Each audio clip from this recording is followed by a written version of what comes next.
প্রভু যীশু খ্রিস্টের বিজয়ের নামে আপনাদের সকলকে জানাই অনেক অনেক শুভেচ্ছা, অনেক অনেক ধন্যবাদ। আপনারা বাক্য শুনছেন, শেয়ার করছেন, লাইক করছেন, আপনাদের অনেক ধন্যবাদ। পিতা ঈশ্বর আপনাদের প্রত্যেককে অনেক আশীর্বাদ করুন। আসুন আমরা দানিয়েলের যে বিষয় নিয়ে আলোচনা করছিলাম, আজ দানিয়েলের পুস্তকের তৃতীয় ভাগে যাব। আমরা আজ দানিয়েলের পুস্তকের তৃতীয় ভাগে যাব, যেখানে আমরা সেই স্বপ্ন এবং তার মানে সেই বিষয় আজকে আমরা দেখব। আসুন আমরা মন দিয়ে শুনব। দানিয়েল তার 2 অধ্যায় 31 থেকে 33 পদ। দানিয়েল পুস্তক তার 2 অধ্যায় 31 থেকে 33 পদ। আমি BCV ট্রান্সলেশনটি পড়ছি, সরল বাংলা। লেখা আছে, মহারাজ আপনি দেখলেন যে, অর্থাৎ দানিয়েল রাজাকে সেই স্বপ্নের বিষয়ে এবার বলতে শুরু করেছে। লেখা আছে, মহারাজ আপনি দেখলেন যে আপনার সামনে একটি প্রকাণ্ড মূর্তি, বৃহৎ, অতিশয় তেজ বিশিষ্ট ও দেখতে ভয়ঙ্কর।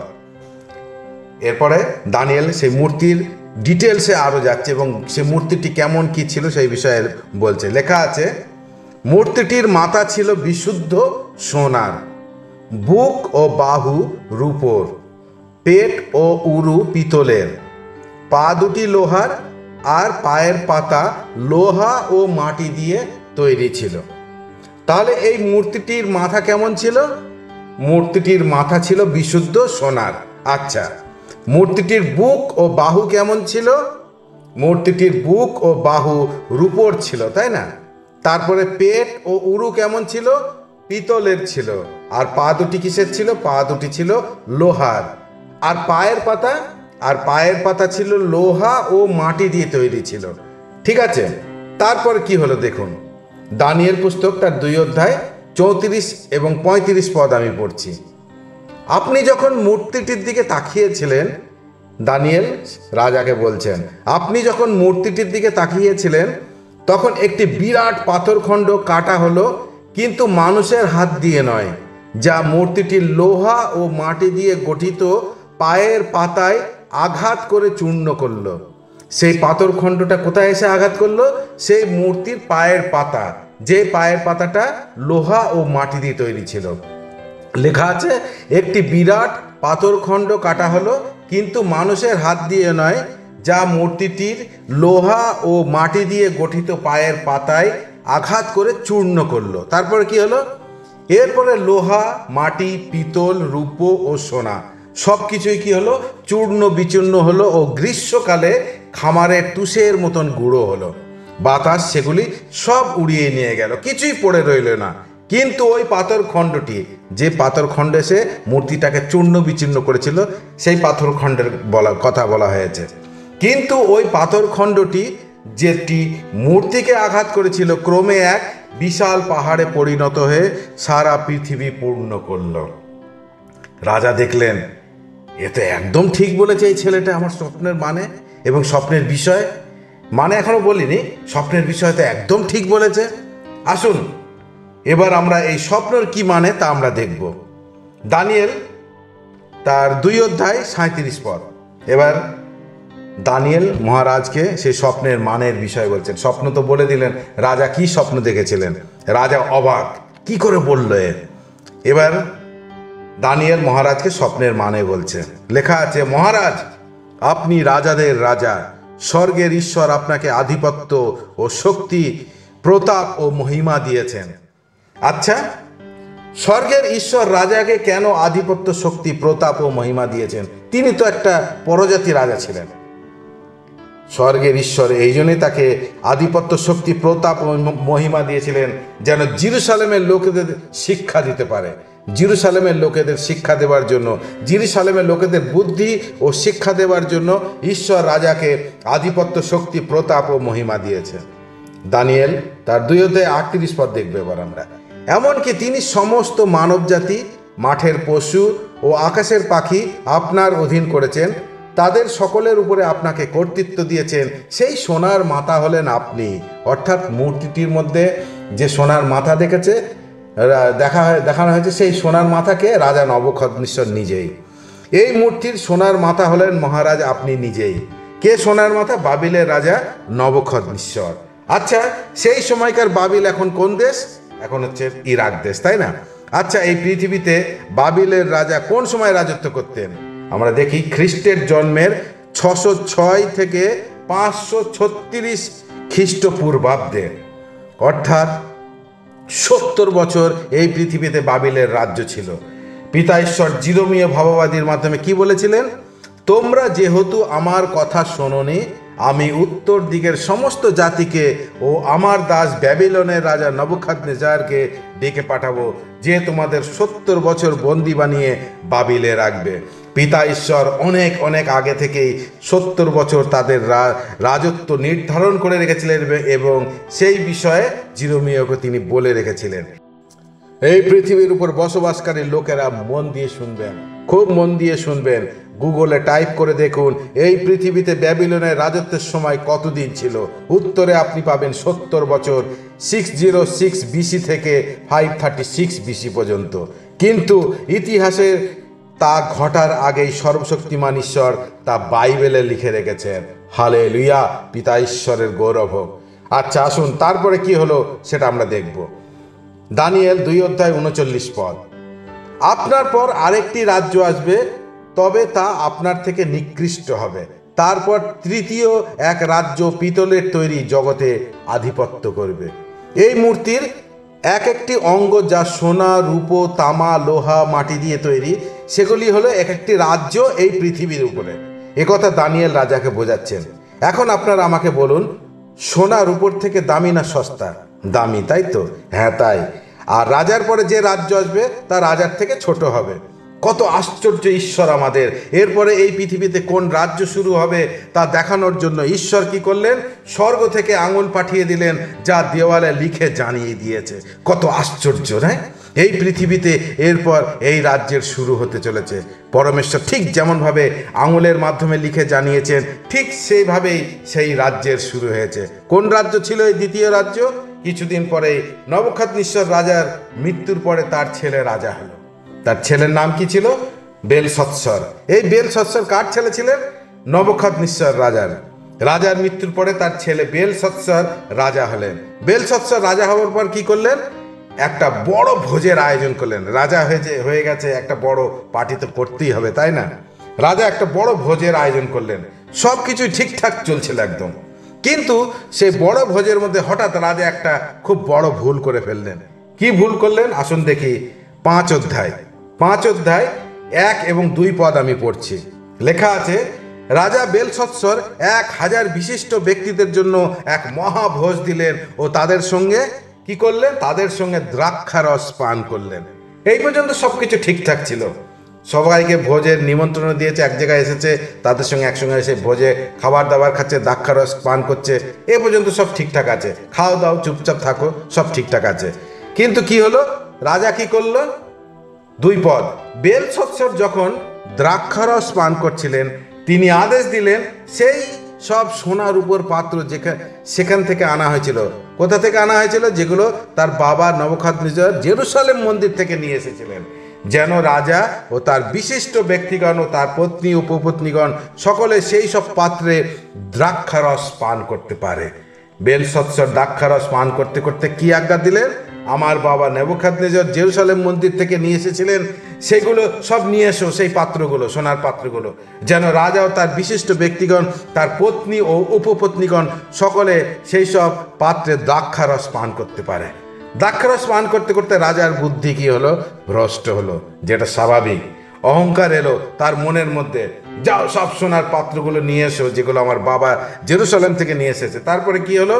দানিয়েল পুস্তক তার 5 অধ্যায় 3 এবং 4 পদ লেখা আছে, তখন তারা সোনার পানপাত্রগুলি নিয়ে এলো, যেগুলি জেরুসালেম অবস্থিত ঈশ্বরের মন্দির থেকে নেওয়া হয়েছিল, এবং রাজা ও তার বিশিষ্ট ব্যক্তিগণ, রাজার পত্নীগণ ও উপপত্নীগণ সেই পাত্রগুলিতে দ্রাক্ষারস পান করলেন।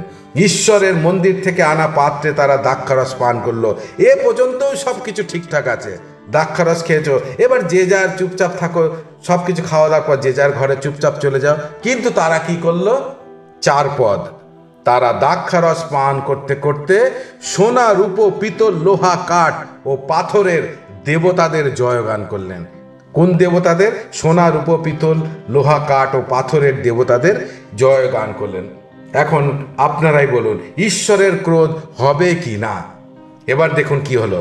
দানিয়েল 5 অধ্যায় 5 পদ লেখা আছে, হঠাৎ একটি মানুষের হাতের আঙুল দেখা গেল ও সেই আঙুলগুলি রাজপ্রাসাদের দেওয়ালে বাতিদানের কাছে কিছু লিখতে শুরু করলো। কি হলো? হঠাৎ একটা মানুষের হাতের আঙুল দেখা গেল, যেটা কি হচ্ছে, দেওয়ালের উপরে লিখছে। যে হাত লিখছিল, রাজা সেই হাত দেখলেন।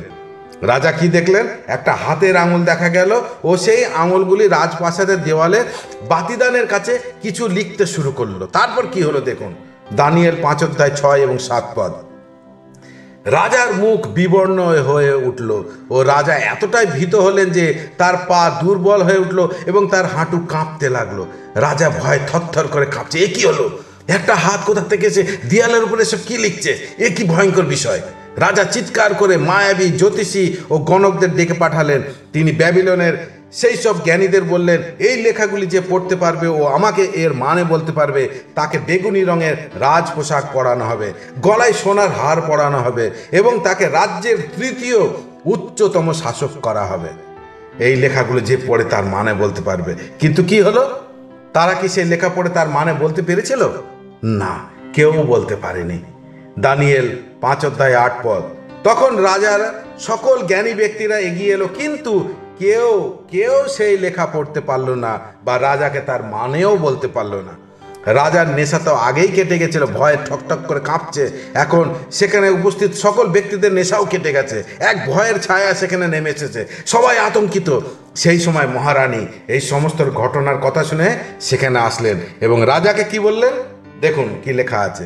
দানিয়েল 5 অধ্যায় 11 এবং 12 পদ। আপনার রাজ্যে এক ব্যক্তি আছে যার অন্তরে পবিত্র দেবতাদের আত্মা অবস্থান করে। আপনার রাজ্যে এক ব্যক্তি আছে যার অন্তরে পবিত্র দেবতাদের আত্মা অবস্থান করে।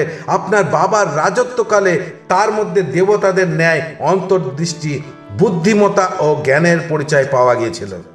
আপনার বাবা রাজা নবুখাদনেজার তাকে সমস্ত মন্ত্রবেত্তা, মায়াবী, জ্যোতিষ ও গণকদের প্রধান নিযুক্ত করেছিলেন।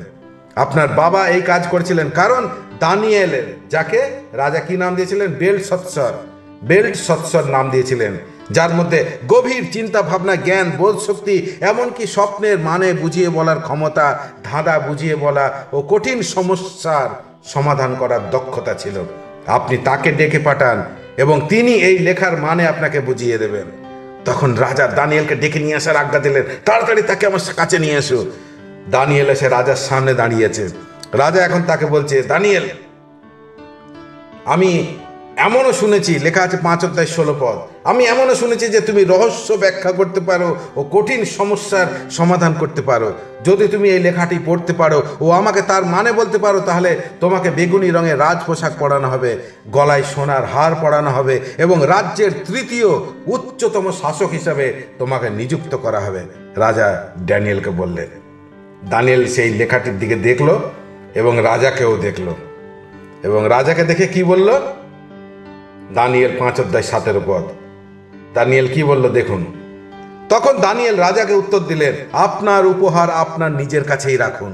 আপনার উপহার আপনি নিজের কাছেই রাখুন ও আপনার পুরস্কার আপনি অন্য কাউকে দিন, কিন্তু মহারাজের কাছে এই লেখাটি পড়ব এবং তার মানে আপনাকে বলবো।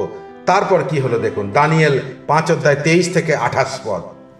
বরং আপনি স্বর্গের ঈশ্বরের বিরুদ্ধে নিজেকে তুলে ধরেছেন।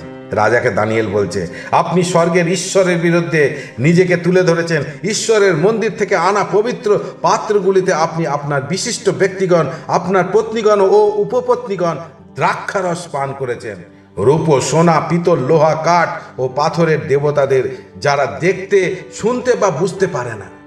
যে সমস্ত দেবতাদের আপনারা আরাধনা করেছেন, রূপ, সোনা, পিতল, লোহা, কাঠ, যারা দেখতে বা শুনতে পারেন, আপনি তাদের আরাধনা করেছেন, কিন্তু আপনি সেই ঈশ্বরের আরাধনা করেননি যিনি আপনাকে জীবন দেন এবং আপনার নিয়তি নিয়ন্ত্রণ করেন।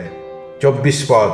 তাই তিনি সেই হাত পাঠিয়েছেন যা এই লেখা লিখেছে। এই বার্তা লেখা হয়েছে মেনে মেনে তাকেল পার্সিন, মেনে মেনে তাকেল পার্সিন। 26 পদ। এই শব্দগুলির মানে হলো মেনে, অর্থাৎ ঈশ্বর আপনার রাজত্বের দিনগুলি গুনেছেন এবং তা শেষ করেছেন। মেনে অর্থাৎ ঈশ্বর আপনার রাজত্বের দিনগুলি গুনেছেন এবং তা শেষ করেছেন। ত্যাকেল, আপনাকে দাঁড়িপাল্লায় ওজন করা হয়েছে এবং ওজনে ঘাটতি রয়েছে। ত্যাকেল মানে হচ্ছে আপনাকে দাঁড়িপাল্লায় ওজন করা হয়েছে এবং ওজনে ঘাটতি রয়েছে। পার্সিন, আপনার রাজ্য বিভক্ত হয়েছে এবং মাদীয় ও পার্সিকদের দেওয়া হয়েছে। বাবেল রাজ্যের অন্ত এবং আর এক নতুন রাজত্বের শুরু, মাদীয় ও পার্সিকদের রাজত্ব। দেখুন সেই রাতে কি হলো। দানিয়েল 5:30-31 পদ লেখা আছে, ঠিক সে রাতেই ব্যাবিলনীয়দের রাজা বেলশৎসর কি হলেন? নিহত হলেন এবং মাদিয়াবাসী দারিয়াবাস 62 বছর বয়সে রাজ্য দখল করলেন। তাহলে এই পৃথিবীতে কি হলো? দ্বিতীয় রাজ্য শুরু হলো। দ্বিতীয় রাজ্য শুরু হলো মাদীয় ও পার্সিকদের রাজত্ব। আসুন এই রাজত্বর মানচিত্রে কোথায় আছে একটু দেখে নেওয়া যাক। এই দেখুন, এই যে দেখছেন না, মাদীয় ও পার্সিকদের রাজত্ব। এখন এই দেশের নাম হলো কি? ইরান।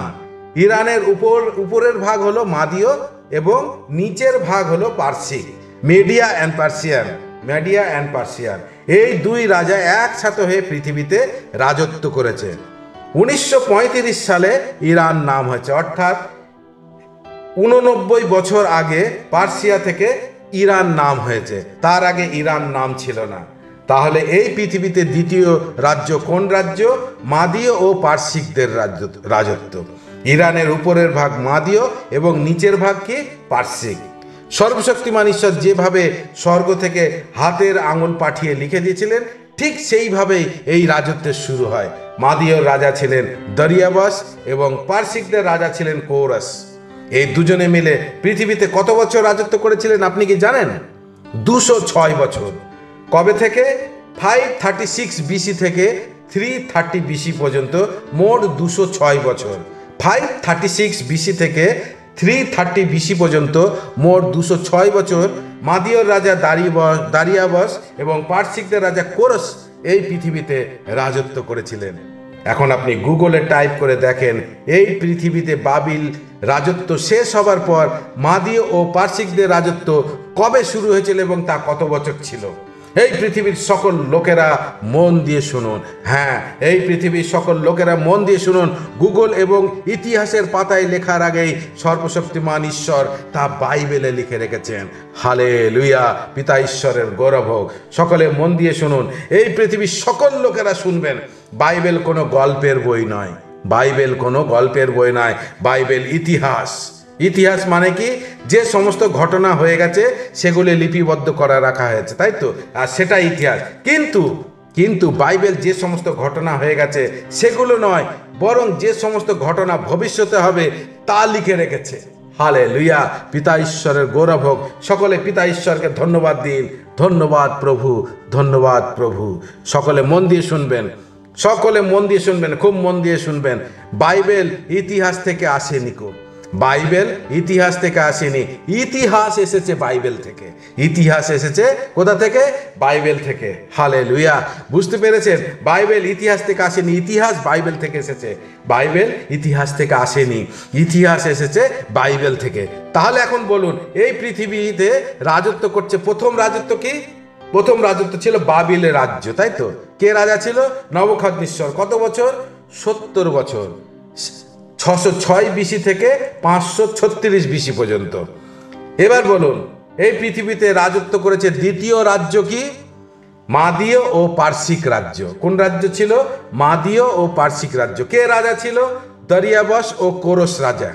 দারিয়াবাস ও কোরস রাজা কত বছর রাজত্ব করেছেন? 206 বছর। 536 বিসি থেকে 330 বিসি পর্যন্ত, মোট 206 বছর। যাই হোক, আসুন আমরা এবার সেই স্বপ্নের ব্যাখ্যাতে ফিরে যাই। তৃতীয় রাজ্য কি সেটা এবার আমরা দেখব। আসুন দেখি কি লেখা আছে। দানিয়েল তার 2:39 পদ লেখা আছে, তারপর তৃতীয় এক রাজ্য পিতলের তৈরি। প্রথমটা ছিল সোনার, এবার রূপোর হলো, এবার কি? পিতলের তৈরি, জগতে আধিপত্য করবে। এই পৃথিবীতে এই তৃতীয় রাজ্য কোন রাজ্য জানেন? সেটা হলো গ্রিস রাজ্য। গ্রিস, ইউনান রাজ্য। গ্রিস রাজ্য অর্থাৎ ইউনান রাজ্য, একটাই রাজ্য, আলাদা আলাদা নয়, কিন্তু বেশিরভাগ লোকে বলে গ্রিস রাজ্য। যেমন ঠিক আমাদের দেশের নাম হচ্ছে ইন্ডিয়া আর একটা নাম হচ্ছে ভারতবর্ষ, ঠিক তেমনি গ্রিস ও ইউনান। এই গ্রিস রাজ্য সমস্ত পৃথিবীর উপর রাজত্ব করেছে, আমরা সবাই জানি, তাই না? এই গ্রিস দেশের রাজার নাম কি জানেন? সবাই জানেন, আলেকজান্ডার। হিন্দিতে যে রাজাকে বলা হয় সিকান্দার। এই দেখুন, এই যে এখানে দেখুন মানচিত্রের মধ্যে গ্রিসের রাজা আলেকজান্ডার এই সমস্ত দেশ জয় করতে করতে কোথায় আসলো? মাদি ও পার্সিক রাজ্যে এসে পৌঁছায়। সেই রাজাদের মেরে তাদের দেশকেও জয় করে নেয়। 8 অধ্যায়ে আমরা দেখব কিভাবে আলেকজান্ডার এই রাজাদের হত্যা করেন। আপনি ইতিহাস দেখুন, গুগল টাইপ করে দেখুন আলেকজান্ডার কোন কোন রাজাদের হত্যা করে তাদের দেশ জয় করে নিয়েছে। আর ইতিহাসের পাতায় লেখার আগে আমাদের ঈশ্বর বাইবেলে তা লিখে রেখেছেন, হালেলুয়া, পিতা ঈশ্বরের গৌরব হোক। আর অবশেষে আলেকজান্ডার যখন ইন্ডিয়াতে আসে, তখন ইন্ডিয়াতে কোন রাজা রাজত্ব করছিল আপনি কি জানেন? পোরাস রাজা। পোরাস, তামিল ভাষায় সে রাজার নাম হলো পুরুষোত্তম। আলেকজান্ডার যখন ইন্ডিয়াতে যুদ্ধ করতে আসে, তখন তিনি পোরাস রাজাকে বন্দী বানিয়ে ফেলেন এবং তাকে বেঁধে রেখে তার সামনে আলেকজান্ডার বসে বলে, এখন তুমি আমার দাস, আমি তোমাকে কি করব বলো, তুমি কি চাও বলো, তুমি যা বলবে সেটাই করব। পোরাস রাজা বললেন, দেখুন আপনার কাছে অনেক সৈন্য শক্তি আছে, এজন্য আপনি বিজয়ী হয়েছেন, তবু আমি এক রাজাকে যে সম্মান দেবার দরকার সেই সম্মান আপনি আমাকে দেবেন। আমি আপনাদের ইতিহাস বলছি, ইতিহাস। আলেকজান্ডার পোরাস রাজাকে দেখছে, আমি তোমাকে পরাস্ত করে বন্দি বানিয়ে রেখেছি, তোমার মনের মধ্যে একটুও ভয় নেই? সেই একই সাহস তোমার মধ্যে আমি দেখতে পাচ্ছি। এই ভারতবর্ষের যোগ্য রাজা হচ্ছে একমাত্র তুমি। এই নাও, আমি তোমার রাজ্য তোমাকে ফিরিয়ে দিলাম, তুমিই শাসন করো। এরপরে তারা বন্ধু হয়ে যায়, আলেকজান্ডার ফিরে চলে যায়। এখন যে পাকিস্তান আছে, তখন এই পাকিস্তান কিন্তু ছিল না। যাই হোক, আলেকজান্ডার সেই পাকিস্তানের জায়গায় নাম রাখলেন, কি রাখলেন? Indo Greece. তারপরে আলেকজান্ডার ফিরে চলে যায়। এই সময় তিনি অসুস্থ হয়ে পড়েন, তিনি বুঝতে পারেন হয়তো এবার আমার মৃত্যু হতে পারে। আলেকজান্ডার 4 জন প্রধান সেনাপতি ছিলেন, আমরা সকলেই জানি ইতিহাসে এই ঘটনার বিবরণ, তাই না? যাই হোক, ইসরায়েল দেশও আলেকজান্ডারের শাসনে ছিল, পুরো পৃথিবীর উপরে তিনি শাসন করেছিলেন। আপনি দেখবেন বাইবেলের পুরাতন নিয়ম হিব্রু ও অ্যারামিক ভাষায় লেখা আছে, কিন্তু নতুন নিয়ম কোন ভাষায় লেখা? গ্রিক ভাষায়। ওই সময় গ্রিসের শাসন ইসরায়েল দেশে ছিল। আলেকজান্ডারের সময় পুরো পৃথিবী বলতে কি বোঝায়? কেবল এই যে দেখছেন এখানে এইটুকু, অর্থাৎ ইউরোপ, আফ্রিকা ও এশিয়া। সেই সময় কেবল এই এরিয়ার মধ্যেই লোক ছিল। সে সময় না ছিল আমেরিকা, না ছিল অস্ট্রেলিয়া। আলেকজান্ডারের সময় পুরো পৃথিবী বলতে কেবল ইউরোপ, আফ্রিকা এবং এশিয়া ছিল। এই জন্য বাইবেলে লেখা আছে সমস্ত পৃথিবী আলেকজান্ডারের অধীনে ছিল। তাহলে এই পৃথিবীতে তৃতীয় রাজ্য কোন রাজ্য ছিল? গ্রিস রাজ্য। তার রাজা কে ছিলেন? আলেকজান্ডার। কত বছরের শাসনকাল ছিল তার? 330 বিসি থেকে 323 বিসি পর্যন্ত, মোট 7 বছর। 7 বছর তিনি পুরো পৃথিবীর উপরে রাজত্ব করেছিলেন। আলেকজান্ডারের হাতে ছিল পুরো পৃথিবী। আসুন এবার দেখি চতুর্থ রাজ্য কোনটা। চতুর্থ রাজ্য এবার আমরা দেখব। আসুন এবার দেখি চতুর্থ রাজ্য কোনটি। চতুর্থ রাজ্য, দানিয়েল তার 2 অধ্যায় 40 পদ।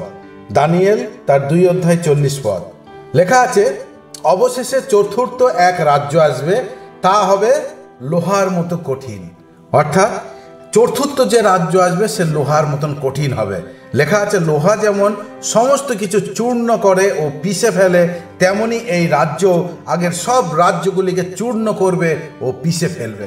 কত ভয়ঙ্কর এক রাজ্য আসতে চলেছে, তাই না? চতুর্থ রাজ্য এখানে লেখা আছে, যে রাজ্য আসবে সে লোহার মতো কঠিন হবে এবং সমস্ত কিছু চূর্ণ করে দেবে, পিষে ফেলবে। আর এই পৃথিবীতে চতুর্থ রাজ্য যা লোহার ন্যায় সমস্ত কিছু ভেঙে চুরচুর করে দেবে, সেটা কোন রাজ্য বলুন তো? সেটা হলো রোম শাসন, রোমের রাজত্ব। আপনি নিশ্চয় জানেন, যখন প্রভু যীশু খ্রিস্টকে ক্রুশে দেওয়া হয়েছিল, তখন কোন শাসন রাজত্ব করছিল? তখন রোম শাসন রাজত্ব করছিল এই পৃথিবীতে। যখন প্রভু যীশু এই পৃথিবীতে মানব রূপে জন্মগ্রহণ করেছিলেন, তখন এই সংসারে রোম শাসন রাজত্ব করছিল। প্রভু যীশুর স্বর্গারোহণের পর এই রোম রাজ্য ইসরায়েল দেশকে মানচিত্র থেকে মুছে দিয়েছিল। প্রভু যীশুর স্বর্গারোহণের পরে এই রোম রাজ্য ইসরায়েল দেশকে কি করেছিল? মানচিত্র থেকে মুছে দিয়েছিল, তাদের ভেঙে টুকরো টুকরো করে আগুনে পুড়িয়ে দিয়েছিল। আর ওই জায়গার নাম দিয়েছিল Syria Palestine. Syria Palestine. Israel দেশ দ্বিতীয়বার মানচিত্রে কবে এসেছে জানেন?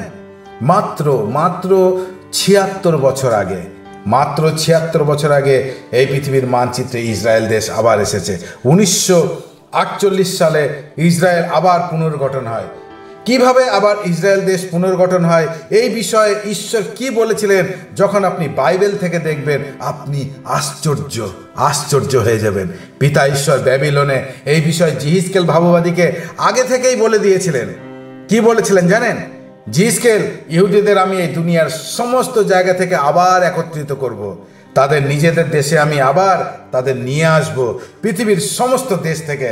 আর যখন তারা তাদের নিজেদের দেশে আবার আসবে পৃথিবীর সমস্ত দেশ থেকে, তখন তাদের আমি পুনর্গঠন করব এবং তাদের প্রথম প্রধানমন্ত্রীর নাম কি হবে সেটাও জানিয়ে দিয়েছিলেন পিতা ঈশ্বর জিহিজকেলকে ব্যাবিলনে যীশু খ্রিস্টের জন্মের প্রায় ৫০০ বছর আগে।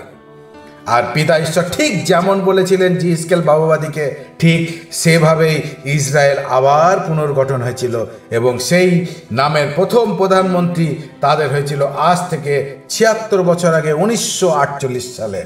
সেই প্রথম প্রধানমন্ত্রী স্বতন্ত্র ইসরায়েল দেশের ১৯৪৮ সালে যখন শপথ নেন, সেই ভিডিও আমি আপনাদের দেখাবো।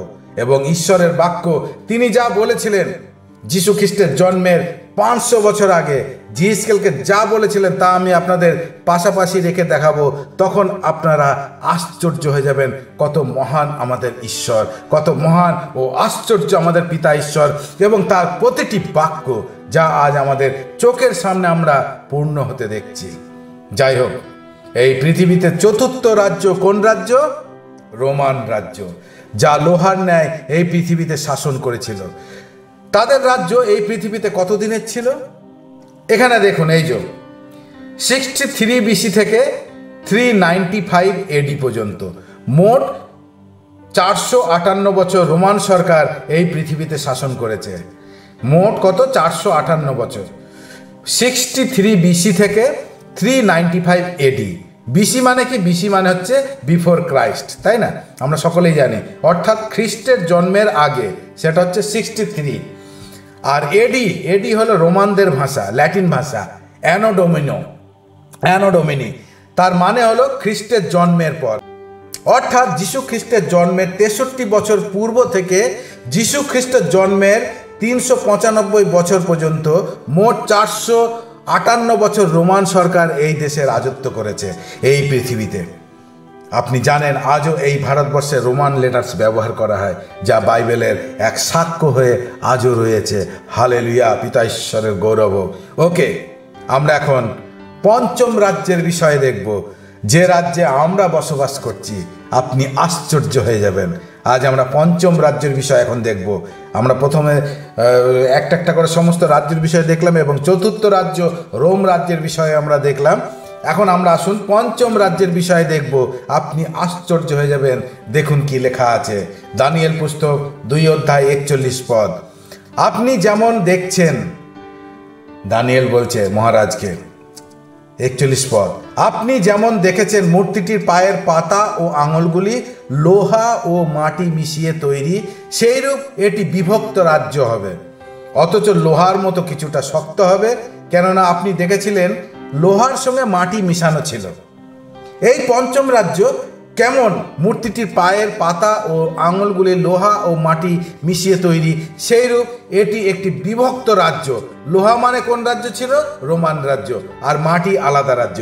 এখন এই লোহা মাটি কোন রাজ্য সেটা আমরা দেখব, যেটা এই পঞ্চম রাজ্যের মধ্যে হয়েছে বা চলছে এবং যে রাজ্যে আমরা বাস করছি।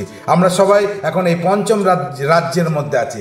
আপনি ভাবছেন আমি কি বলছি এসব, আমি কি বলছি? আমি এখন বিস্তারিত আপনাদের জানাবো, আপনারা আশ্চর্য হয়ে যাবেন। কি লেখা আছে? মূর্তিটির পায়ের পাতা ও আঙুলগুলি লোহা ও মাটি মিশিয়ে তৈরি, সেরূপ এটি একটি বিভক্ত রাজ্য হবে, অথচ লোহার মতো কিছুটা শক্ত হবে। আচ্ছা, পায়ের পাতার আঙুল কতগুলি থাকে? 10টা, তাই তো? যা মাটি এবং লোহার মতো হবে এবং এক বিভক্ত রাজ্য হবে। অর্থাৎ এই রাজ্য কিছুটা লোহার মতো শক্ত আর কিছুটা মাটির মতন দুর্বল হবে, কারণ লোহা মাটি দিয়ে তৈরি এই রাজ্য, যা এই পৃথিবীতে এখন রাজত্ব করছে। লোহা হলো রোম রাজ্য আর মাটি হলো অন্য রাজ্য, যা একসাথে এই পৃথিবীতে রাজত্ব করছে। আপনি ভাবছেন রোম রাজ্য কিভাবে শাসন করছে? তার শাসন তো শেষ।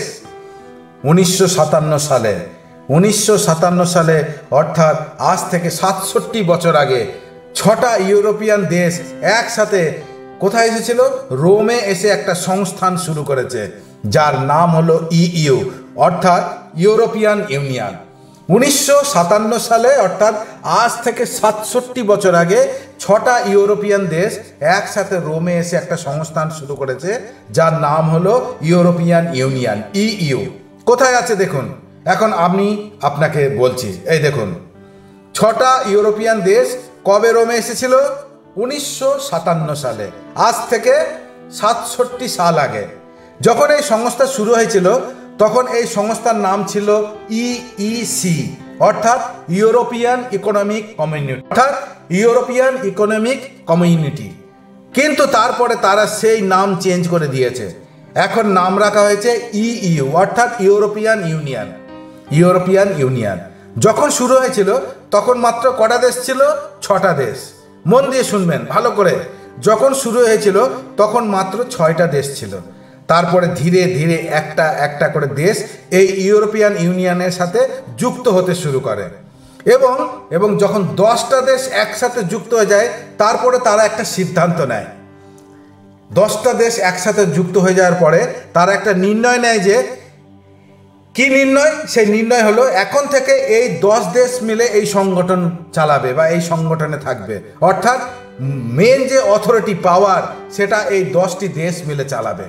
এরপরে যে কোনো দেশ ইউরোপিয়ান ইউনিয়নের সাথে যুক্ত হতে পারে, কিন্তু তারা সেই অথরিটি পাবে না। তারা কি পাবে? মেম্বারশিপ পাবে, কিন্তু অথরিটি পাবে না। অথরিটি কেবল এই 10টা দেশের মধ্যে থাকবে।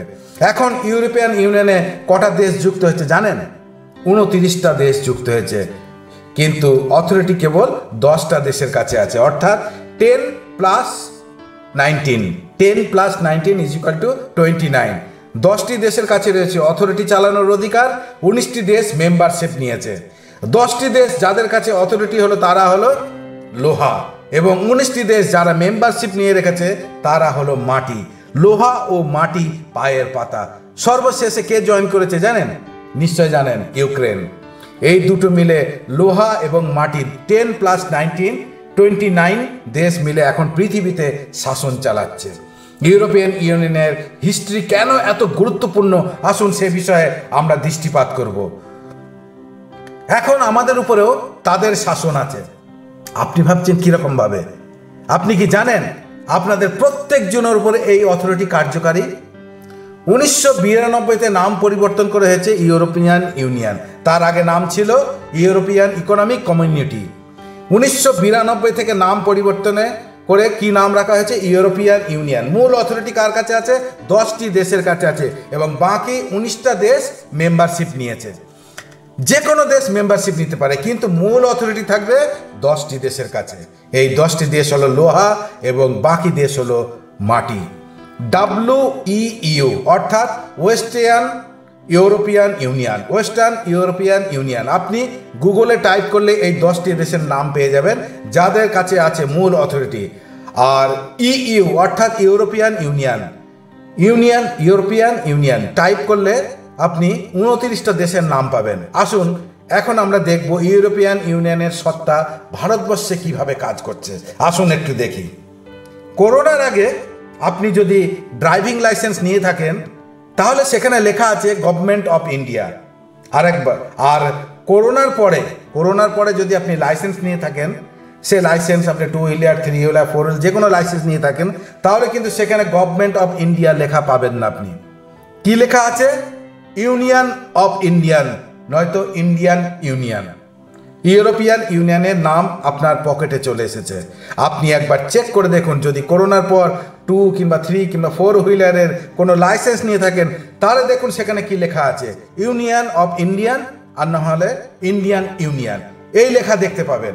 ইউরোপিয়ান ইউনিয়নের নাম আপনার লাইসেন্সে দেখতে পাবেন। তারপর আপনি কি গাড়ির নাম্বার প্লেটে এই ধরনের সিম্বল দেখেছেন? 2 হুইলার 3 হুইলার 4 হুইলার গাড়ির নাম্বার প্লেট দেখুন, এই ধরনের সিম্বল দেখতে পাবেন। এখন ব্যাঙ্গালোরে এখন গাড়ির নাম্বার প্লেটে এই ধরনের সিম্বল না থাকলে তাহলে পুলিশ তাকে ধরে ফাইন লাগিয়ে দেবে। বাকি সব জায়গাতেও এখনো সেভাবে এই নিয়ম চালু হয়নি, তবে হয়ে যাবে আস্তে আস্তে।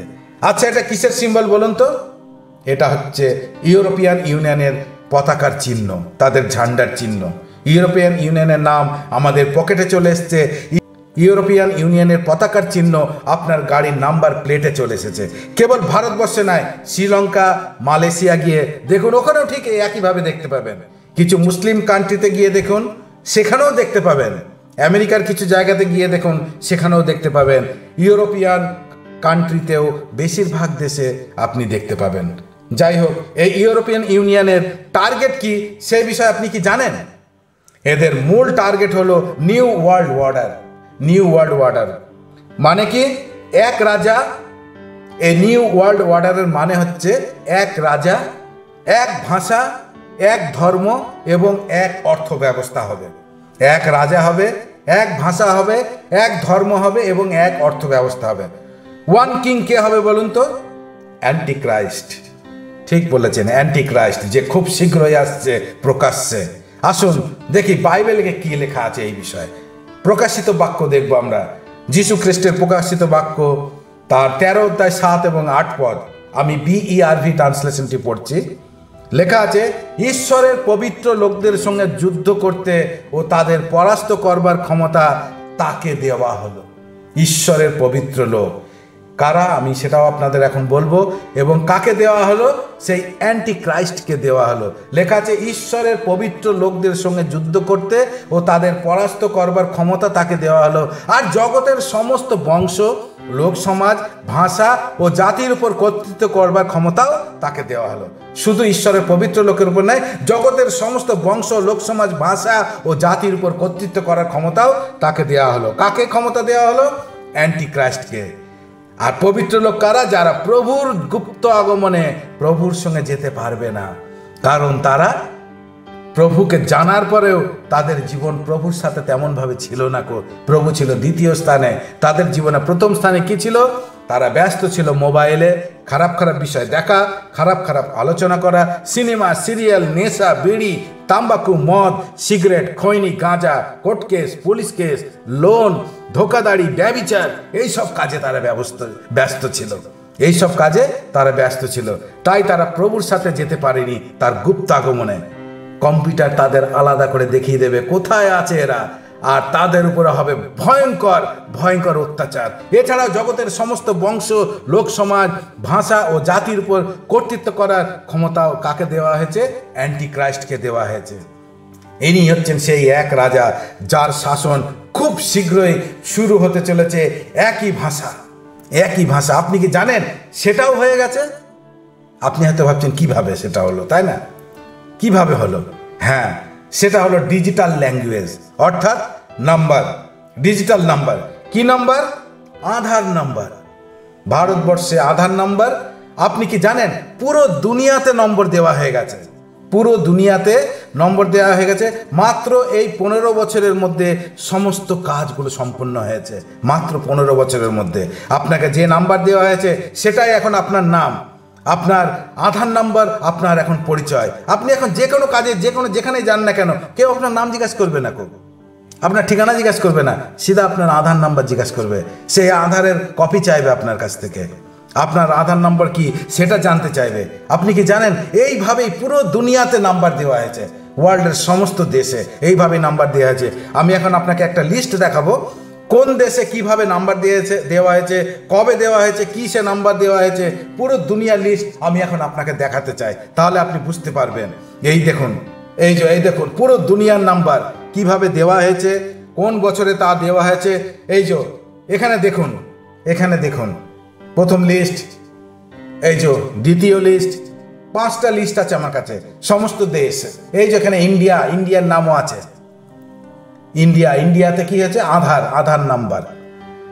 এইভাবে নাম্বারের মাধ্যমে সমস্ত দেশে নাম্বারের মাধ্যমে দেওয়া হয়েছে ডিজিটাল নাম্বার। এই দেখুন সব এখানে দেওয়া আছে। এই দেখুন ইন্ডিয়ার নাম, ইন্ডিয়াতে কি নাম? আধার।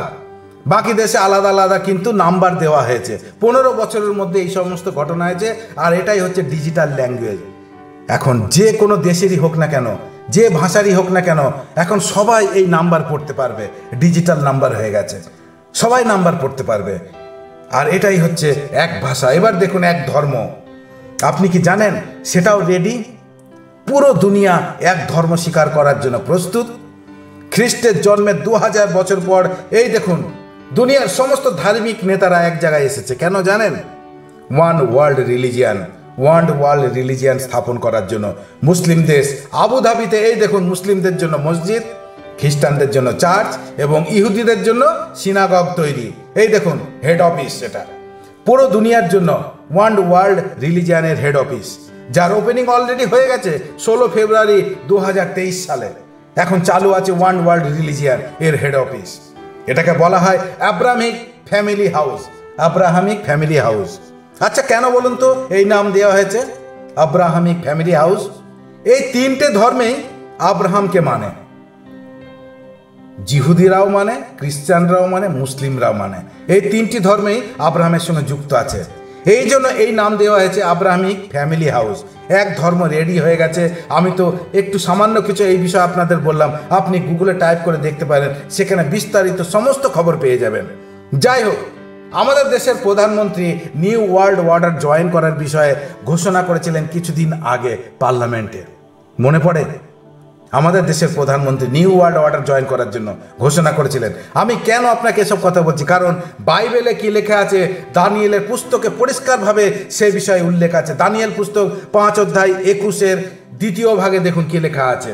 দানিয়েল পুস্তক 5 অধ্যায় 21 পদের দ্বিতীয় ভাগ লেখা আছে, পরাৎপর সমস্ত মানুষের রাজত্বের উপরে কর্তৃত্ব করেন। পরাৎপর সমস্ত মানুষের রাজত্বের উপরে কর্তৃত্ব করেন এবং যাকে খুশি রাজ্য দেন। কত আশ্চর্য আমাদের ঈশ্বর! এই পৃথিবীতে সমস্ত দেশে যত মন্ত্রী আছে, মিনিস্টার আছে, যাই মুখ্যমন্ত্রী হোক, প্রধানমন্ত্রী হোক, রাষ্ট্রপতি হোক, যে মন্ত্রী হোক না কেন, তাদের সকলকে নিযুক্ত কে করেছেন? সর্বশক্তিমান ঈশ্বর। তিনি তার পরিকল্পনা অনুযায়ী সমস্ত কিছু করছেন। তিনি তার পরিকল্পনাকে সাকসেস করার জন্য আমাদের প্রধানমন্ত্রী পার্লামেন্টে নিউ ওয়ার্ল্ড অর্ডারের বিষয়ে কি কিছু ঘোষণা করেছিলেন। যা কিছু হচ্ছে সব বাইবেলে লেখা এক ভবিষ্যৎবাণী এক এক করে আমাদের চোখের সামনে পূর্ণ হচ্ছে। তারা কিন্তু এসব কিছুই জানে না যে আমাদের বাইবেলে এইসব লেখা আছে। দেখুন প্রধানমন্ত্রী কি বলেছেন, নিজের চোখে দেখুন। और सेकेंड वर्ल्ड वॉर के बाद पोस्ट वर्ल्ड वॉर एक दुनिया में एक नया ऑर्डर, न्यू वर्ल्ड ऑर्डर उसने आकार लिया। शांति के मार्ग पर चलने के शपथ हुए। सैन्य नहीं सहयोग, इस मंत्र को लेकर के दुनिया के अंदर विचार प्रबल होते गए। यूएन का निर्माण हुआ, इंस्टीट्यूशंस बनी, भांति भांति के मैकेनिज्म तैयार हुए ताकि विश्व को पोस्ट वर्ल्ड वॉर के बाद एक सुचारू ढंग से शांति की दिशा में ले जाया जाए। लेकिन अनुभव कुछ और निकला। अनुभव ये निकला कि दुनिया में शांति की बात हर कोई करने लगा।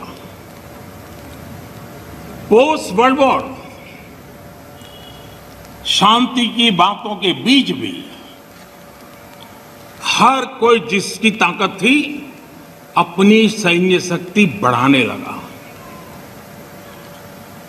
वर्ल्ड वॉर के पहले दुनिया के पास जो सैन्य शक्ति थी, यूएन के बाद वो सैन्य शक्ति अनेक गुना बढ़ गई। छोटे मोटे देश भी सैन्य शक्ति की स्पर्धा में आने लग गए। शांति की चर्चा बहुत हुई, लेकिन हकीकत इस बात विश्व को स्वीकार करना होगा कि सैन्य शक्ति की तरफ बड़ी बड़ी ताकतें और पुरजोश चल पड़ी। जितने इनोवेशन हुए, रिसर्च हुए, वो इसी कालखंड में हुए सैन्य शक्ति के लिए। पोस्ट कोरोना के बाद में एक नया वर्ल्ड ऑर्डर नजर आ रहा है। पोस्ट कोरोना के बाद दुनिया में एक नया संबंधों का वातावरण शेप लेगा। हमें तय करना है कि हम वर्ल्ड वॉर के बाद एक मुख्य दर्शक के रूप में बदलती हुई दुनिया को देखते रहे और अपने आप को कहीं एडजस्ट हो सकते तो करने की कोशिश की। हमारे लिए वो कालखंड भी वैसा ही था।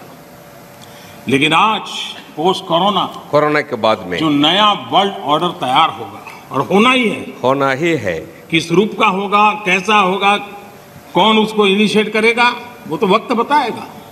लेकिन दुनिया ने जिस प्रकार से संकट को झेला है, दुनिया इस पर सोचने के लिए मजबूर हुई है और होना है।